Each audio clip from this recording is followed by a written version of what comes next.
Doctor ఇప్పుడు చాలామంది 40s తర్వాత కూడా న్యాచురల్‌గా కన్సీవ్ అవుతారు. సో, ఇలాంటి రిస్క్ ఉంటుందా? సో యాక్చువల్లీ ఏమవుతుందంటే అమ్మా, ఏజ్ 30 ఇయర్స్లో ఉన్నారనుకోండి, వాళ్ళకి 10 బేబీస్లో 2 అబ్నార్మల్ బేబీస్ ఉంటాయి. So abortion risk, miscarriage risk only 20% ఉంటుంది. అది 40 ఇయర్స్లో మీరు న్యాచురల్గా కన్సీవ్ అయ్యాక కూడా సపోజ్ వాళ్ళకు 10 బేబీస్ ఉన్నాయనుకోండి, 8 బేబీస్ జెనెటికల్గా అబ్నార్మల్గా ఉంటాయి.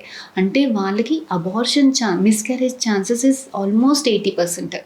ఏజ్ పెరుగుతున్న కొద్దీ ఆ రిస్క్ అనేది ఎక్కువ అవుతుంది. ఏజ్ పెరుగుతున్న కొద్దీ మన బాడీలో చేంజెస్ వల్ల ప్రెగ్నెన్సీలో బీపీ రావడానికి, షుగర్ రావడానికి ఛాన్సెస్ ఎక్కువగా ఉంటుంది.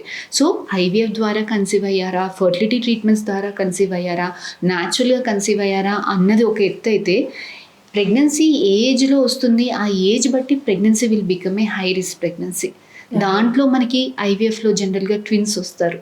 జనరల్గా 2 బేబీస్ని పెట్టాలి అని అనుకుంటారు because of the success rates.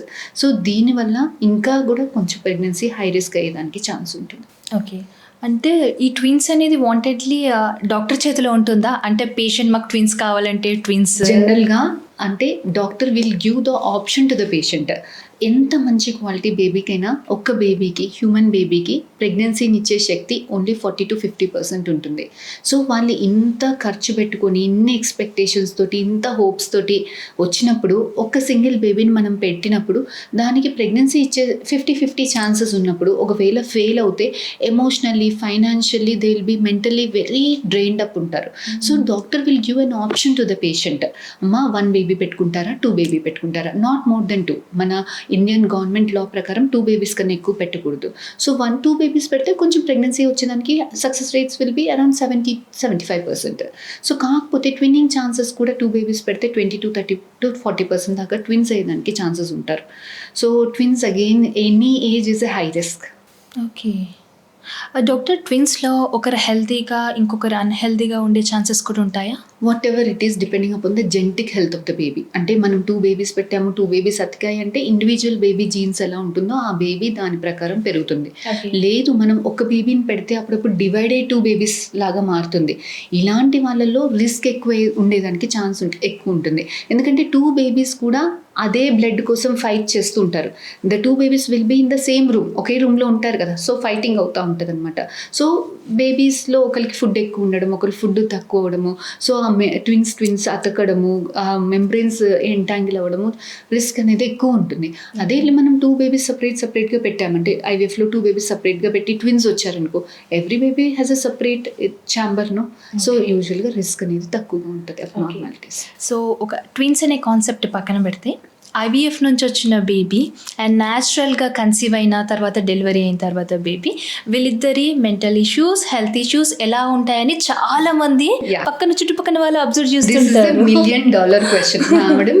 IVF బేబీకి న్యాచురల్ బేబీకి ఏమైనా డిఫరెన్స్ ఉంటుందా? ఇది నేను చెప్పేదో, మన ఇండియాలో మన ఇది సెంటర్ చెప్పేదో కాదు, ప్రపంచం మొత్తము స్టడీస్ చేసి చెప్పింది ఏంటి అంటే, ఐవీఎఫ్ బేబీకి న్యాచురల్ బేబీకి ఎటువంటి రిస్క్ ఎక్కువ అవడం, అంటే జెనెటిక్ ప్రాబ్లమ్స్ ఎక్కువగా ఉండడం కానీ, జెనెటిక్ ప్రాబ్లమ్స్ తక్కువగా ఉండడం కానీ ఉండదు. చాలామంది ఏమనుకుంటారు, ఐవీఎఫ్లో అన్నీ చెక్ చేసి పెట్టేస్తారు, ఈ బేబీకి ఎటువంటి ప్రాబ్లమ్స్ ఉండవు అని అనుకుంటారు. కాకపోతే ఐవీఎఫ్లో జీన్స్ తోటి ఇన్వాల్వ్ అవ్వం మనం. సో ఎగ్, స్పర్మ్ మన ఒంట్లో ఎలా అయితే కలుస్తుందో సేమ్ టు సేమ్ ల్యాబ్లో కలుస్తుంది.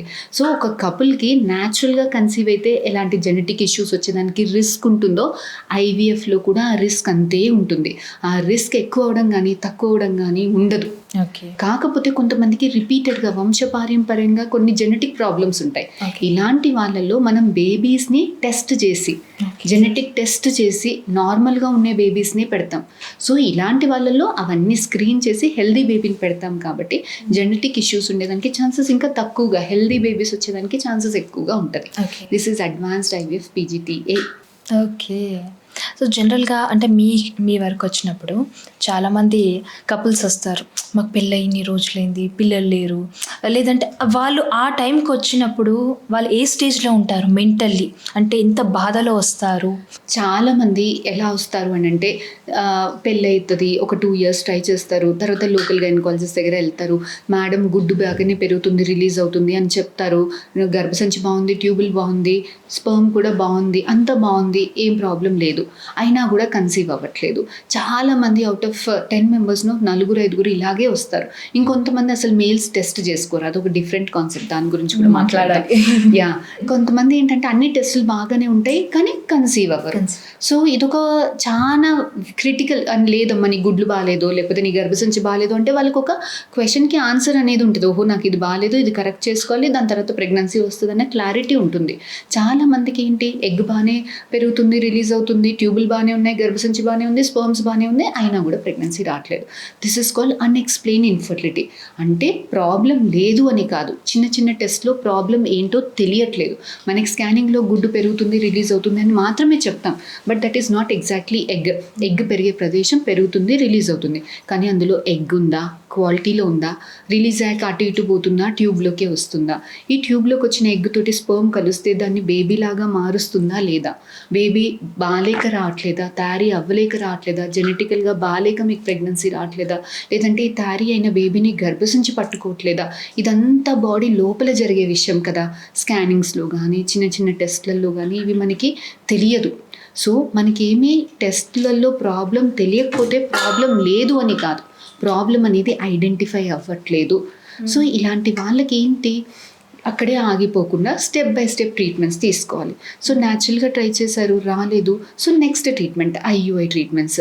ఇలా ఒక 3 months 6 months మనకి ట్రై చేసినా కూడా రావట్లేదు, అంత బాగానే ఉంది అని అంటే ప్రాబ్లం లేదు అని కాదు, లోపల ఏదో జరుగుతుంది, అది మనకు తెలియట్లేదు, అది బయటికి తీసి చూడాలి. దాన్నే IVF అంటారు.